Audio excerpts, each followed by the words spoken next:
So one of the things we face, of course, is telling a different set of stories. And this is where Andrej is so right here, I think, that we have to, as it were, not knuckle under to the story that they tell of our past, our collective past. And I speak to those of us who are commoners in that sense, who have been dispossessed. Who has not been dispossessed in this room, as it were. Right?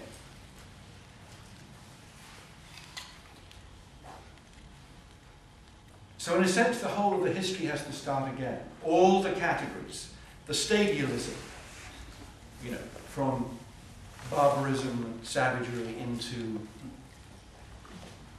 civilization. Even the category modernity itself is constructed against tradition or non-modern. And even when you're maybe told tonight that, you know, we've got to valorize the ancients, the tradition, that's already trapped in the same logic. I'm not interested in romancing, you know, the red man or the past. But we have to insist there is a world we have lost. And we need a tremendous acts of recovery. And that's the task of the historians like myself, it seems to me, to try to understand the way in which modernity has constructed a new spatial order. It's quite right. It's the way that space has changed. Weber's idea of a kind of a disenchantment of the world in which space simply becomes commodified. The commodification of land, labor, and money, which is the great triad that Karl Polanyi speaks of. We have to understand this process. Retort found that in order to end afflicted powers on a note that, as it were, looked forward to this task, we had to invoke this old historical category of enclosure, which is a strange historical term that many thought, you know, happened in England at the beginning of modernity, at the beginning of capitalism, which means the throwing of the peasants off the land, the clearances, the Highland clearances in Scotland, the building of hedges, the privatization of property, the extinction of common production, the making landless, actually the making free, the language that they used, and John Clare, the great peasant poet, was very bitter about this. They're using the language of freedom. We will make you free. Free, of course, to labor, to labor in the new factories. Urbanization is really just the result of the enclosure of the countryside. This process, which was often said by historians to be a one-time thing at the dawn of modernity, and even Marx may have thought that to be the case, but he insisted, of course, that capitalism and modernity was born in letters of blood and fire. It was precisely the primitive, the primary accumulation. That was the story that could not be told in Economics 101. Okay, that's the preconditions for modernity. We now know, because of we see what World Bank and the IMF are doing, that these enclosures were not a one-time process at the dawn of modernity, but are ongoing. The new enclosures, it was very clear. This huge binder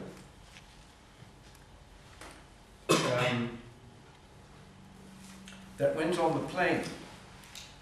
Who was the man who was sent to be proconsul in Iraq? Remind me. Paul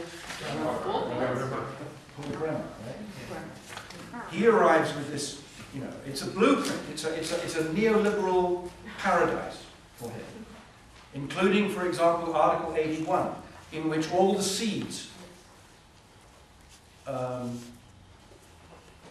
private property.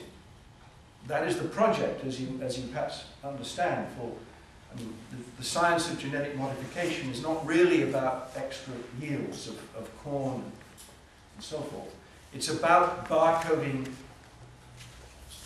the seed so that it can be privatized. The scandal of the seed, it is the gift, it is nature's gift to the farmer and the next generation. I mean, in the 1930s, the United States Department of Agriculture persuaded American farmers largely that it would be more efficient, it would be better to use hybrid corn. New experiments running through the old claims have shown that that was not true even then. Okay? Why did they do that? Well, it was to bring farmers to market. Okay? The Terminator gene is in fact the perfection of the idea that you must privatize everything and bring it to market. Right? That the corn, that the seed corn is nature's gift is unacceptable, and that was one of the articles that that the new Iraq was intended for. Now, so to pick up on Andrej's last point here, it's exactly right that we need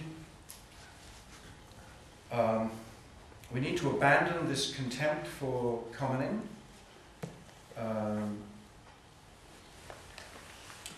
We need a new common sense, a new common science. It's unfortunately the case that science, which in its origins had certainly a democratic impulse when it was up against the mystifications of religion and the Pope and so on.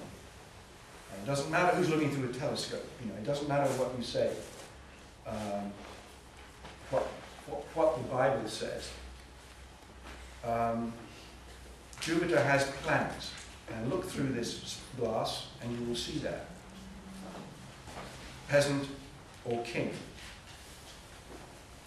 Unfortunately, what's happened with science, I'd say actually existing science, is that it has become capital's way of knowing the world. It has been captured by capital. Actually existing science, you could say. And that became very, very clear to us in Berkeley when we fought last year against this extraordinary heist by British Petroleum, $500 million thrown at the University of California and its scientists to develop biofuels. It's actually kitsch science. It's spectacular kitsch science. It does not bear any relationship to the way nature works. The plan was to try to develop modalities such that cell walls would collapse. That the things that make plants rigid with themselves, they would be self-eating plants in a certain kind of way that would produce fuel to run the cars. That is still the case. There's $500 million coming to Berkeley for this project. Even at the moment when they were telling us this was going to save the planet. The common pastures in South Africa were being enclosed and privatized in order that the crops could be grown to fuel the cars of North America and Europe. The Mato Grosso, the devastation of the planet. These consequences were known to many people. The scientists were, having been captured by big capital, could not admit that this is the real story.